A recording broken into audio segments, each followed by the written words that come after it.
Becoming a superhost is the most profitable thing you can do for your Airbnb business. In today's video, I'm going to be talking about exactly what to do to become a superhost. But before we do that, make sure you subscribe and hit that notification bell. Hey everyone, my name is Jorge Contreras. I've grown my short-term rental business to over 6 figures a month, and I've been a superhost pretty much the entire time. And we're going to go over some of the things you can do today to accomplish that as well. Now, this is probably at the top of my list. Not probably, it is. And it is creating and having the most marketable property in the area. And here's what I mean. You know, there's a lot of people that ask me, Jorge, what do I do to rank on the first page? What do I do to become a superhost? They ask me, what do I do to increase my revenue, my occupancy? Just think about this. If you have the best or one of the best properties in the area, like renovated, all the amenities, all the supplies, everything to set you up to win, to create a 5-star experience each and every time, where people are just mind blown because of the experience that you provided, that makes your property the most marketable. So let me give you an example. One of my properties is a 3-bedroom, 2-bathroom, single family home. It's maybe about 1,400 square feet. The property sits like on a 10,000 square foot lot. When I acquired this property, fully renovated, meaning like I didn't have to do any upgrades. Everything was premium, top tier quality. In addition to that, you know, you walk into the property, the first thing is there's a big driveway to fit easily 3 to 4 cars. And since we are hosting up to 10 people, it works really well. You walk into the home and there's a huge island in the center of the kitchen, a beautiful kitchen with, you know, recessed lighting, a beautiful fireplace, a game room, which includes a pool table, a little basketball court. It includes 2 arcades, Street Fighter and a Pac-Man. There's also a TV in that game room.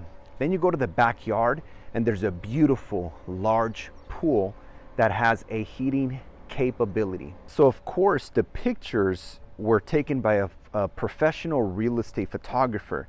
So this property, ladies and gentlemen, in addition to everything I just mentioned, it's 3 miles from its downtown. So when I acquired this property, I fell in love with everything that it has, which is exactly what I was looking for. And now this property is in the top 1% of Airbnbs in its entire city. And there's thousands in the city, but it's in the top 1%. So it is a very marketable property. So of course we're able to provide a great experience. Like obviously there's a lot more that goes into it. Like you got to have, you know, a really good professional cleaner. All communication should be responded in less than 5 minutes, ideally within 3 minutes, right? Because Airbnb actually tracks this stuff, and they actually promote listings where the host is very active, where they constantly make updates to their property, where they're able to reply in a timely manner. But that's really the first thing, is you want to have the best, if not one of the best properties in your area, because that's really the foundation of your business.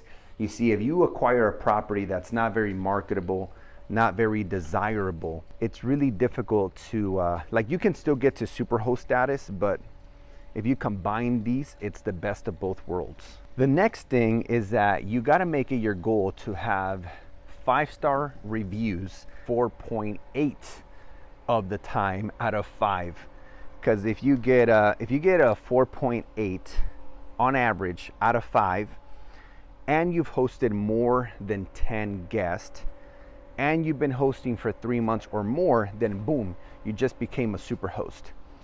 But here's the thing, you could have 10 reservations and basically meet all those criterias, except you've only been hosting for 30 days. You could get superhost status if you time it where, because every 3 months, right? January, February, March. So at the beginning of April, they're going to announce, you know, if you made superhost. And then you got April, May, June, so at the beginning of July, and then July, August, September at the beginning of October, and then again at the beginning of January for the previous quarter.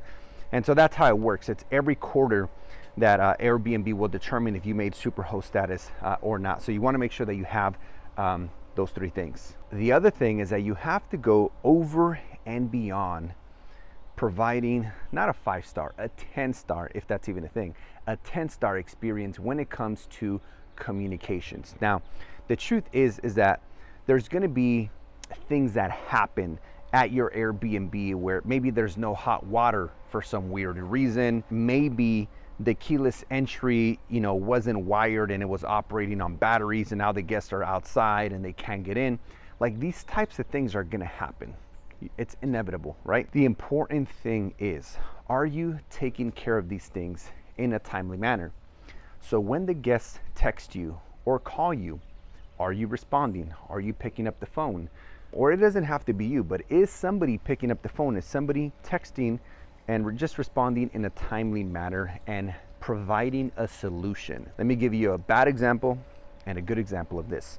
So the guests arrive to the property, keyless entry is battery operated, and they can't get in. They're texting, they're calling, no response. 2 hours pass by, and the guests are pissed.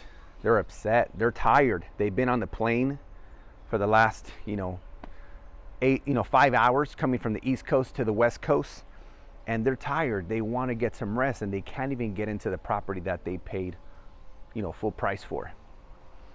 That is going to drastically bring down your reviews. They're going to be upset because one of the review markers, there's 6 in total, and one of them is, how was your check-in experience?